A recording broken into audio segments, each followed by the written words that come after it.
Hey, what's going on, guys? It's RCR, and today I'm doing a brutally honest review of Need for Speed the movie. So this is directed by Scott Wall.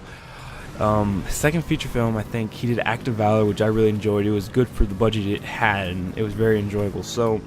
But this is a much bigger studio, much bigger project, and you know, his action. I will say the cars, you can tell they're not real. If you're any enthusiast of European cars. The main problem is that the Bugatti looks extremely fake, and the McLaren P1 didn't even have a spoiler. That's just a dead giveaway. Like, come on, if you're gonna try to recreate the car, you can at least give it a spoiler. So, just the acting by Aaron Paul and Michael Keaton was actually really good. The crew, you know, it's this weird thing. I didn't hate the crew, but I didn't love the crew. I thought that they did a good job with the acting. To me, it felt like if this movie it felt like it was trying to go for rated R jokes, but it had to stay PG-13. It just didn't feel right. Kid Cudi, I can't remember his name, Scott Munduti or whatever.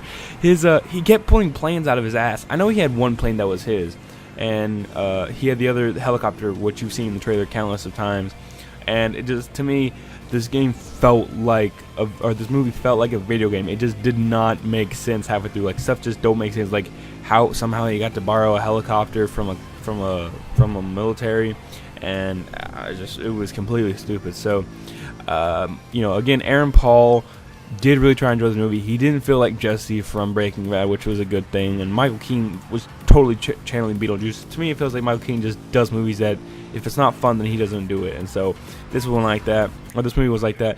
And again, they're showing like heads-up display and stuff, and there's just some stuff that does not make sense. Like the car they're driving, the Mustang you see in the trailers, it has 4G super speed LTE like through the whole entire movie with the GPS and the calling and the phones. It just doesn't make sense. There's stuff you have to sustain so much belief, where to me with Fast and Furious you feel like you could actually believe this, but Need for Speed, no, it doesn't make sense. So I wish this movie was a lot better. It really makes me mad that you know, when I found out this movie was coming out in March, I knew it wasn't gonna be that great because they're not putting that much on it. March is usually the time like, okay, this movie might do good, it might not. I have a feeling it might do pretty good at the box office, but if it flops, even as a Need for Speed fan, I could say, well, at least they made it. I'll probably end up buying on Blu-ray just because I won't, you know, I'll be like, oh yeah, we gotta watch this. It's pretty good. But I feel like if they would have cut 30 minutes out of the story and trimmed some of the fat with the talking and not the racing, then it probably would have been a lot better. But just the cars, especially, I feel like the Mustang looked real. Like, that's the thing. Like, the Mustang looked real. But all the cars that cost over $250,000, like in the very last race, they looked fake, so fake. They looked plastic. It didn't feel right. It didn't look right. My main problem with Dino Brewster, which is the kind of the bad guy in the film, is that he was very one-sided. They didn't give him a reason why he was that way. And I will say, if you've seen the trailer, there's gonna be a point in the movie where like they do something and you're like, oh, okay, that's how that works. So yeah, the trailers really spoiled a part of the movie, which kind of made me mad that trailers are doing that so much more, where you're going to film anticipated for it. You've seen a couple trailers and you see the trailer, and then you see the part in the film where you're like, wait a second, something's happening, and it really annoyed me because like it took off all the belief, because you were just like, okay, when is it gonna happen? When is it gonna happen? So again, I'm not gonna spoil it for you, but you'll know the second it happens. So if I want to be brutally honest about this movie, I'm gonna give it a 6 out of 10 just because the acting was dog crap by everyone besides Aaron Paul. He really tried, but just the stuff when they're trying to sustain or